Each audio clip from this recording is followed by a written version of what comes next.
kindergarten. Welcome, welcome, welcome, welcome, welcome to kindergarten. Hello and welcome. Oh my goodness.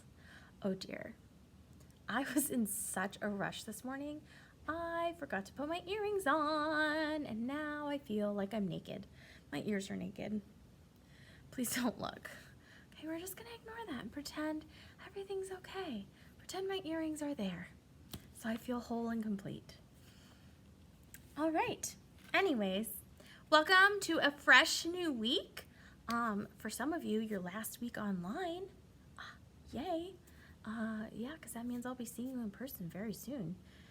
And it's not going to be a regular in person because we have to wear our masks all day. We have to stay at our tables all day. We have to stay spaced apart all day.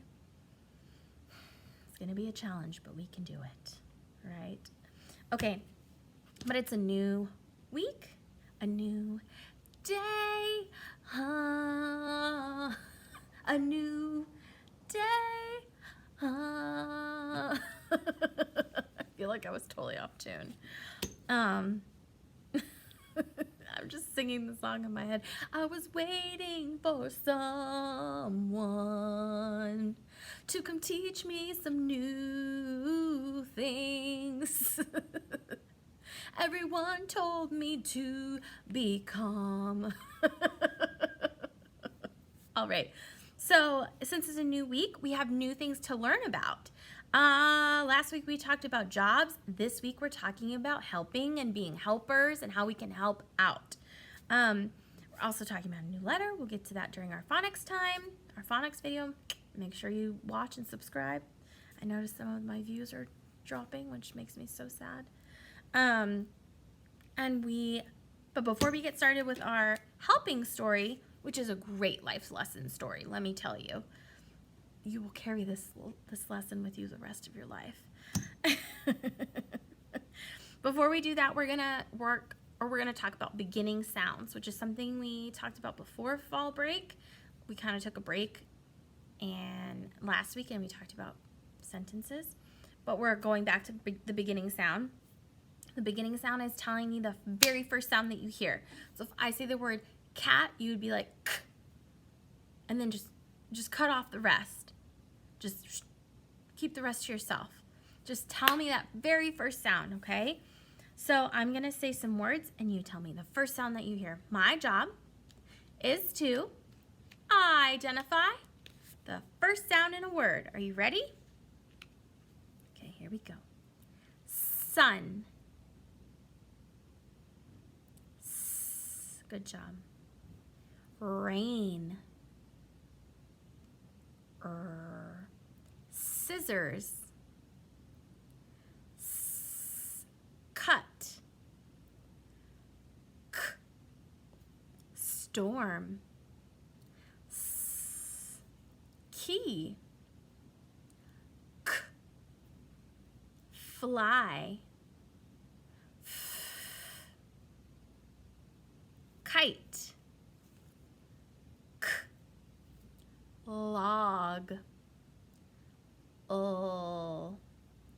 Rose. Leaf. Flower. Duck. Bird. Dog. Very good. Say, I can identify the first sound in a word. Good job. Don't look at my naked ears. Let's read our story. Today our story is called The Little Red Hen, an Old Fable, retold by Heather Forrest and illustrated by Susan Gabber. So the title is the name of the book, and it tells us what the story's about. So what do we think our story will be about? Put your thinking caps on one time. Oh, I'm so sorry it fell. I know, Haley, you're like, why does it keep falling? Because it is probably half broken at this point. Maybe I move it around too much. Yes, our story is probably about a little red hen. Probably this little red hen, right? And retold by Heather Forrest. So that means she's not the original author because, as we heard, it's an old fable. So the story has been around for a long time. She's just retelling it in her words. That's what Heather Forrest is doing. Not Aunt Heather, Aunt Heather. Okay, Heather Forrest. I know, Declan. I know, crazy. And it's illustrated by Susan Gabber. So she is the artist of the story. She drew all the pictures. Okay. Let's see.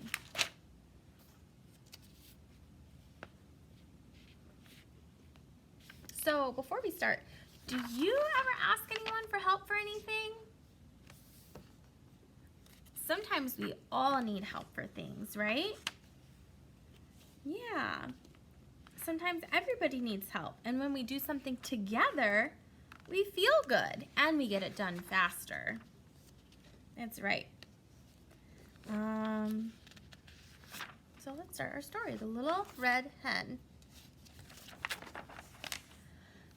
I'll show this picture. A little red hen lived in a house with a frisky dog, a cat, and a mouse. One day, while she was pecking for worms in the weeds, she came upon a pile of golden wheat seeds. She said with delight, "Dog, cat, mouse, if you'd like some cake to eat, who will help me plant this wheat?" So there's the little red hen, and she was looking for worms in the weeds, and she came across these golden seeds, and she asked the other animals if they would help her plant them to make wheat so they can make cake. That sounds like a good plan, right? So here are the characters of the story. Characters are who the story is about. So that means our story is about the little red hen, the dog, the cat, and the mouse. The dog said, "Not I." "This cute little corgi, he's saying no, I don't want to help." "Rude." The cat said, "Not I."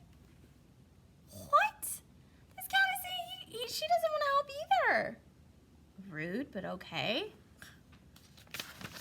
The mouse said, "Not I." Wow, who do these friends think they are?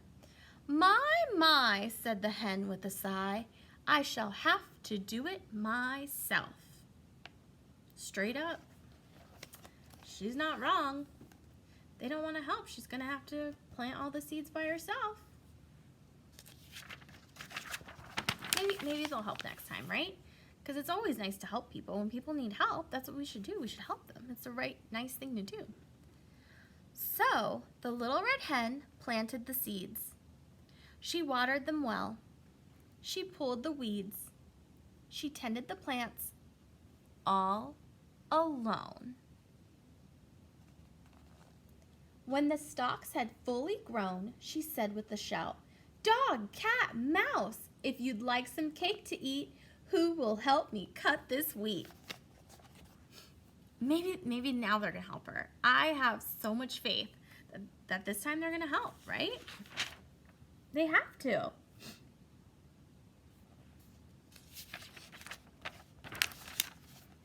The dog said, "Not I." The cat said, "Not I." The mouse said, "Not I." What?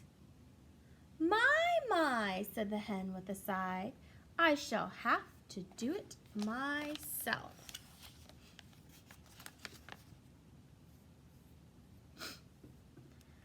So does the mouse want to help? I'm scared to move this. Does the mouse want to help? No. So what does the hen have to do? Do all the work by herself. So sad. So what work does the hen do by herself? She planted the seeds, she watered the seeds, and then she pulled out the wheat, right? She planted the seeds with her beak. She pulled the weeds with her feet. Oh, whoops, there she is. So the little red hen cut and cut until she had enough wheat to grind at the mill.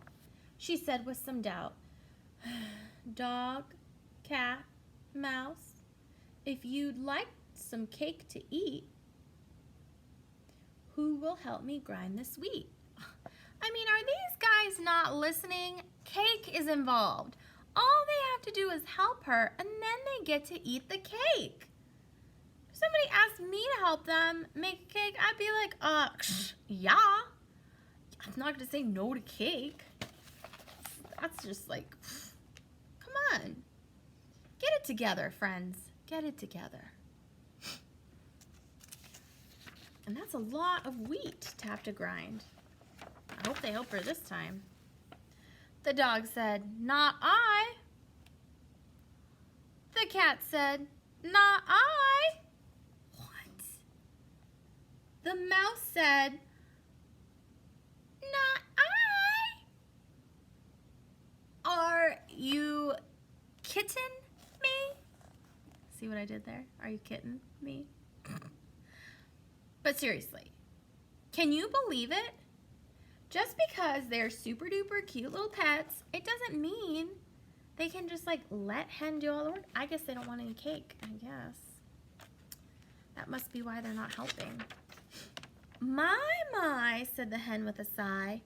I shall have to do it myself. So what is she doing now? She cut the wheat. Now she's taking the wheat to grind it, right? Have any of the animals helped her yet? No. So who's doing all the work? The little red hen. What have the animals been doing? The other animals. The little red hen's doing all the work, but what are the other ones doing? Yeah. The dog and cat have been playing. The mouse is reading a book. Do you think it's fair that little red hen has to do all the work? No, I don't either. The little red hen ground the wheat to flour. Then it was the baking hour. She mixed up the batter and measured so well, soon the house was filled with a sweet cake smell. There she is, working hard.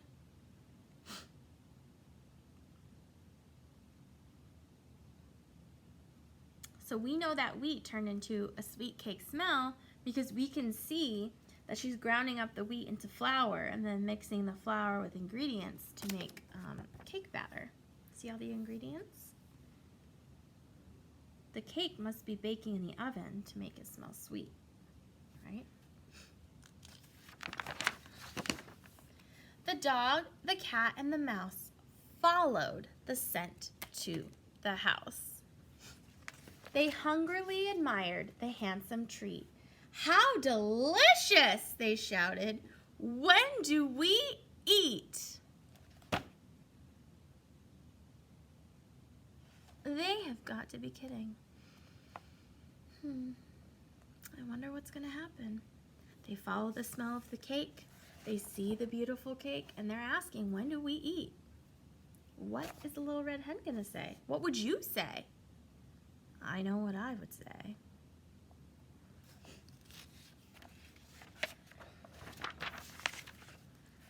"Alone," the hen replied. Dramatic much? "I planted, I weeded." There she is. This is like we'll talk about in writing perspective because she's nice and up close. "I cut, I ground the little pile of golden wheat seeds that I found. Alone, I used the flour to bake. Now, who will help me eat this cake?" Oh, that's very nice of her. Sounds like she's still gonna share.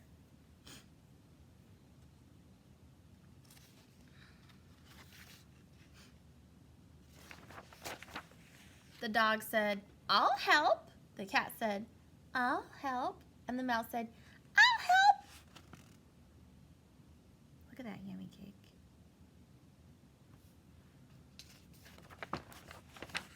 My, said the hen with a sigh.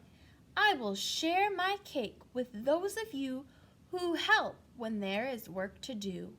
For after all is said and done, working together makes working fun. Oh, snap. She just said that. What did she just say? Is she going to share her cake? She said she will share it with whoever helped make the cake. Who helped make the cake? Just the little red hen. Dun, dun, dun. So does she seem happy or sad that she had to do all the work by herself? Probably sad, probably a little angry, a little bit, sensing a little bit of anger. Now, when the little red hen wants to bake, everyone helps to make the cake. Oh, look at them. They're all planting seeds. They're all the cat's helping her water the seeds. The dog is helping her pull the weeds. The mouse is helping her pick and grind the wheat. And they're all baking. Not sure what happened. Rude. Just like cut me off. But they are all baking together. And everyone helps to eat. Yum, yum. Look at, she's got a little piece in her mouth. He's eating straight from the cake. Ugh. Talk about the germs on that. She has a slice. He's licking the plate. That's like my dog's. All right. That was a wonderful story. What lesson can we learn from that story? Yeah, that if we want something, we have to help other people. We can't just let everyone else do our work and then or do the work and then expect to be like a part of it. Right? Yeah. So it's very important that we do our own work or that we help others so that we can share, right? Yeah, that was a great story. She found the seeds, she planted them, she watered them, she took care of them, she grinded them, she baked with them, she made the cake, and then the animals helped her. And what did the animals say the whole time? Not I, not I, not I. Right? But at the end, they all helped, so they all got to make another cake together. All right, so if you get into your seesaw, there is a retell activity, so you are going to tell the story just like it was retold by Heather Forrest. It's going to be retold by you because you are going to tell me the story on Seesaw. You can move the characters around when you're telling the story, like not I, not I, not I, right? Make it fun. Yeah. So retell me the story on Seesaw, and yeah, I hope you have fun. So my job is to retell and sequence the events of our story onto Seesaw, I guess. So please don't forget to do that. And yeah, I hope you enjoyed our story. I hope you enjoyed our time. Like I said before, thank you so much for joining us, following along, tuning in. So glad that you're here, and I can't wait to see you soon. Do your very best. Work hard. Be nice. Don't give up. Do your best. Make good choices, and I will catch you on the flip side. Catch you later, alligator. After a while, crocodile. Okay, word up. Buttercup. Okay, enjoy. Bye.